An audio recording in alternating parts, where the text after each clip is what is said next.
Hi, friends. Great to see you. Thank you for all of your likes, the subscribing, and the wonderful comments from my last video.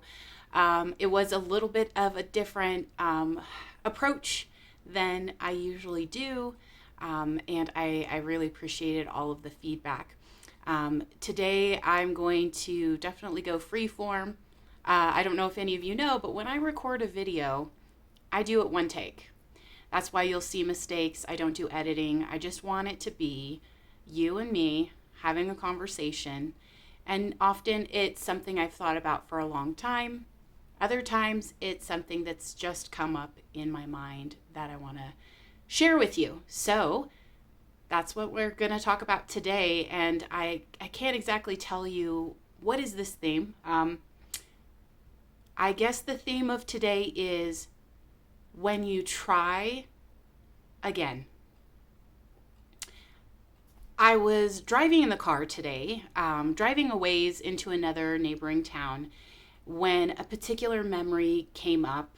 And so when I was a kid, shocker, I was a very high energy kid, a very physical kid. I loved jungle gyms, hanging upside down. I was jumping on rebounders, you name it. So I remember once I was at a park with my siblings and some of our friends who were in the area.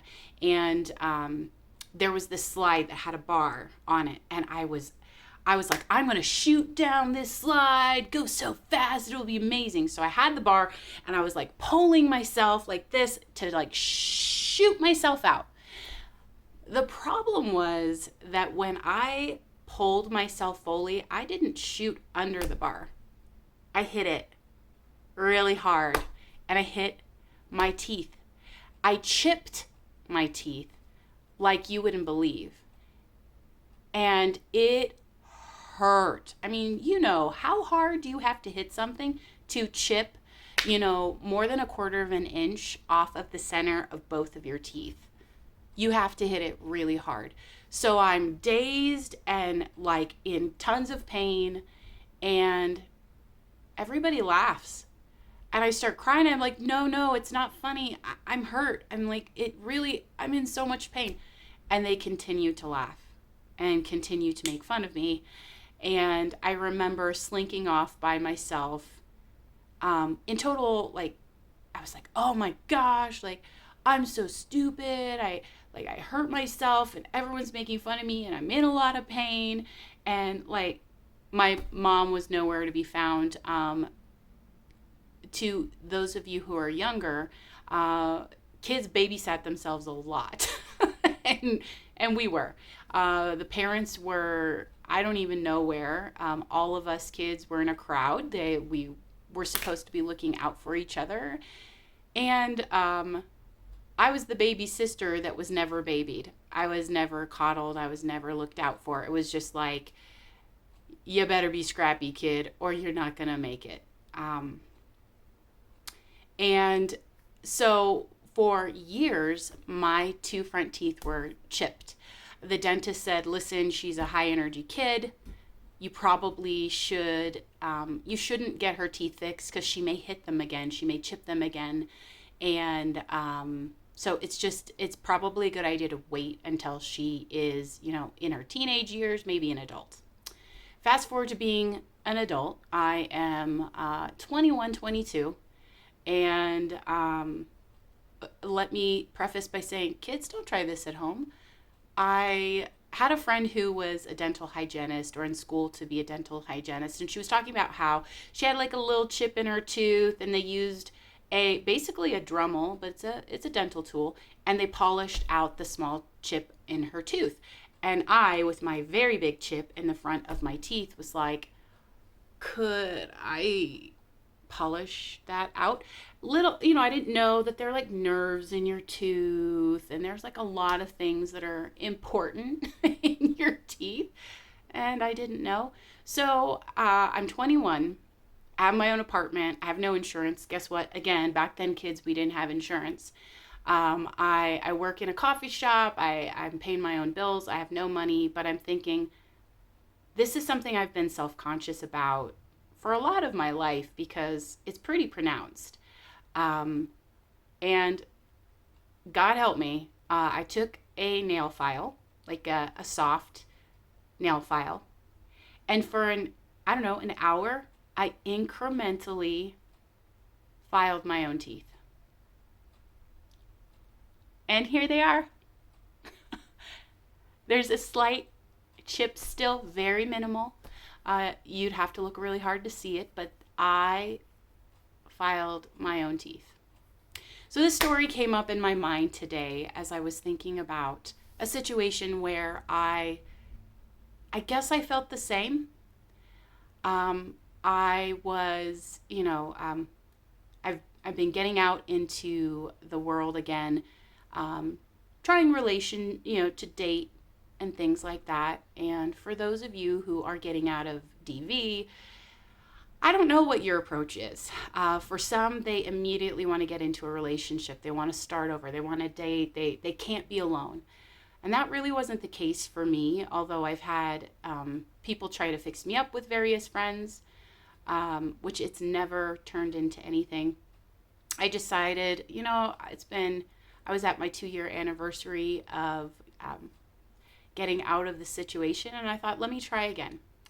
And I met someone that was really nice.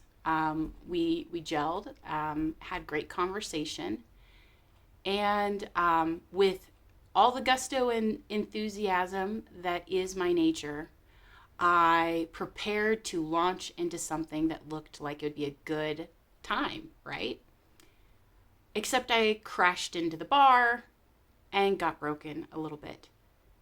And the pain of what it is and the embarrassment of how I caused myself injury and the feeling that there was no one there to comfort me in this genuine hurt felt real.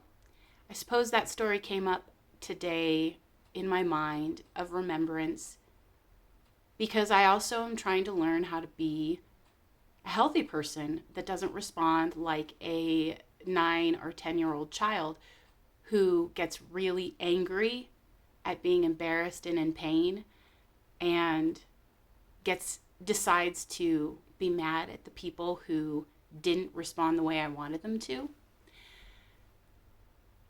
I'm growing. I'm moving into the future. I love the life that I'm building. I love the friends that I have. I have a great church community, and overall life is really good. But sometimes I try something new. I try something that could be amazing, and it doesn't work out. And it hurts. So I don't know what the answer is. How do you rebuild? How do you trust when you've been through what I've been through? I'm not sure what the answer is, but I'm going to keep trying. I hope that vulnerable share connects with you as you think about your approaches to starting again. I'm also, in a phase where I believe that I'm, in the work world, handling things better than I ever have before as well. Doing things differently in the work world and approaching things in a healed sort of know what I want, know my value, know my worth. And that's hard too. Saying no to things that aren't great for you causes you to lose out. And it also protects you, right? So I don't know what the answer is. I don't know what the solution is in life. You have to do what feels best for you at the time. And most importantly, no matter what, my goal is to trust my instincts. When things feel off, when things feel like they're wrong, when it feels like I'm running in the direction of something that will cause me harm, I step back and slow down and allow myself to pull away and look at things differently. To be willing to lose something that isn't right for me because it makes me available for something that's better for me in the future. I hope. So thanks for letting me share, friends. I hope you're having a great day, and I'll talk to you soon.